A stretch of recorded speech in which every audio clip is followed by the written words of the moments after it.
Ito na guys, atin ang simulan ng pagkakabit ng water closet nitong bowl.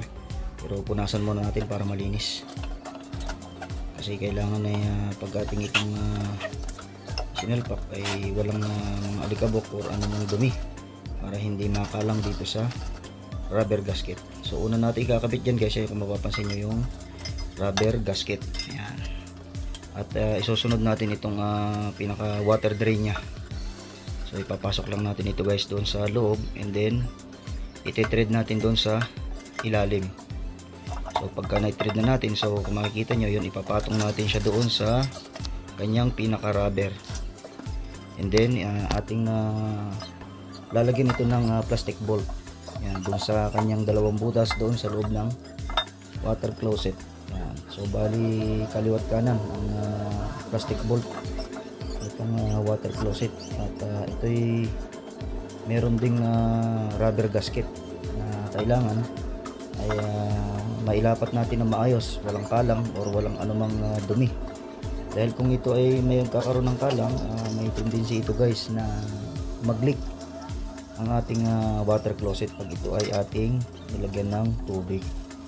Ayan. So pag natapos natin gabit ang pinaka water drain nya, ating isusunod naman itong yung pinaka flush ng water drain nya. Yan yung pagkakabitan ng angle bulb na patungo doon sa service connection ng tubig. So pagpasensyahan nyo na guys, at hindi ko maipakita sa inyo ng focus itong aking ginagawa, sapagkat isa ko lamang gumagawa, wala tayong taga video. So ayan, kung napapansin nyo, ganun ko lamang kadaling in-install. So bali ang susunod na natin dyan guys, itong angle bulb. So bali ang idudugtong natin dito ay hose na 50 cm. Bali itong hose na ito ay ating ilalagay doon sa ilalim noong pinaka water flow nya. Ayan. Doon sa water flow natin siya i-connect, and then yung isa naman dyan sa angle bulb na two-way na yan, ilalagay naman natin dyan yung bidet, yung washlet. So bali kung makikita nyo, ito ating sinukat at ating itinotox yung pagkakabitan ng washlet. Ayan. So bali ganito lang ka basic guys ang pag-install ng toilet bowl. So kailangan lang talaga ay kumpleto tayo sa gamit, na kailangan meron tayong mga power tools kagaya ng barena, grinder. Kailangan din natin dyan ng mga liabi. Kailangan din natin dyan guys ng screwdriver, yan, para mapihit natin yung mga ilang kailangan nating pihitin. So ayan, kung mapapansin nyo guys, tinanggal muna natin yung lavatory na ating in-install na nauna, kasi kung hindi natin na tatanggalin guys ay baka masagi natin ito, ay mabasag. Kaya isang tabi po muna natin ito para hindi makasagabal sa pag i-install natin ng water closet at nitong washlet nitong toilet bowl. Yan.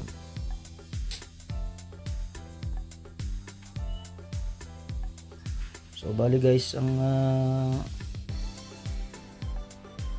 isusunod natin dito, kung ito'y matapos natin, isusunod natin yung ating lababo, yung ating modern kitchen sink na hindi pa natin nalalagyan ng mga fittings. Yan. So ayan, papatong na uli natin ng ating lavatory dahil na-install na natin ng water closet ng toilet bowl. So ganyan lang ka basic guys ang pagkakabit ng lavatory. So dati kasi ang nilagay namin doon sa aking lavatory ay parang Dynabolt. So pagka kasi gumamit ka ng Dynabolt, dapat kasi meron kang katulong na taga-alsa, taga-buhat nitong lavatory. Kasi itutornil mo siya dyan sa magkabilang butas. So bali mahirap kasing i-install yung kung isa mo lang. Pero itong aking ginawa guys, mas madaling pamamaraan ito. Naglagay lamang tayo ng yan, kung mapapansin nyo, naglagay tayo ng pinaka hanger nya. Yan, yung mga bracket na hanger. So masyado siyang nakabuka, kaya kung mapapansin nyo, ating pinukpok ito, tinupi natin para hindi masyadong nakayuko yung ating lavatory. And then nating sinikipan muli. So, bali ang ginamit natin dyan guys, tox din. Inis din binutas natin ng barena. And then nating in-screw. Yan. So ayan, kung mapapansin nyo guys, maganda naman yung pagkalapat. At yan, yung kaninang ating ginawa na elbow, orange na elbow para sa service connection papunta roon sa ating deposito. Yan. So bali tapos natin kabit yan, isusunod na natin yung ayan, yung hose na papunta roon sa kanyang service connection. Yan.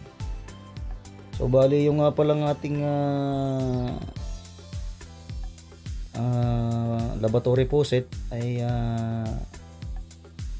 papalitan natin kasi galvanized lamang yung una nating nabili.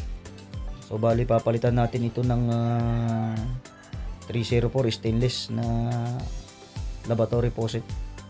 Kasi mas maganda guys sa CR yung pure stainless kaysa doon sa galvanized, kasi guys madali itong kalawangin. Ayan. So ito guys, na-install na natin itong lavatory at itong bowl. Ayan. So bali hindi pa natin ito natitesting.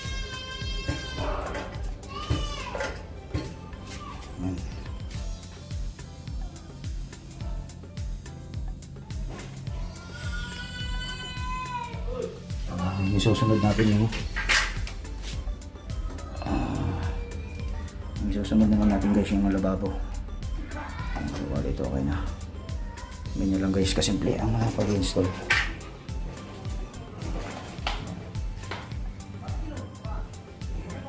So ikakabit natin yung toilet cover.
Alright.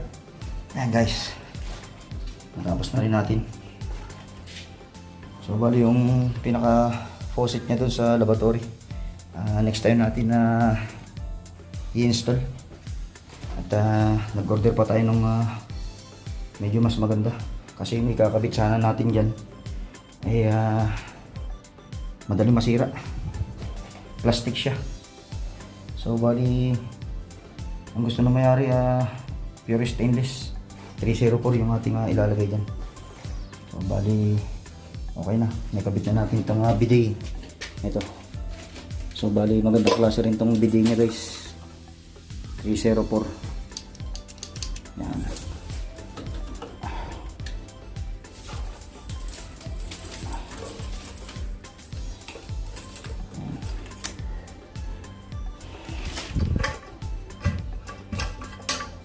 Medyo bago pa kasi kaya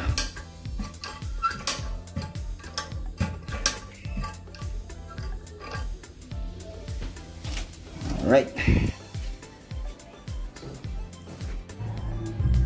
So ito guys, testingin natin kung gagana itong ating in-install na bowl. Yan.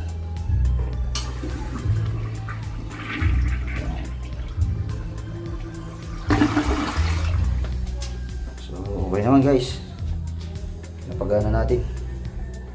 So bali kailangan lang talaga ma-install na ito ng service connection na galing sa Nawasa.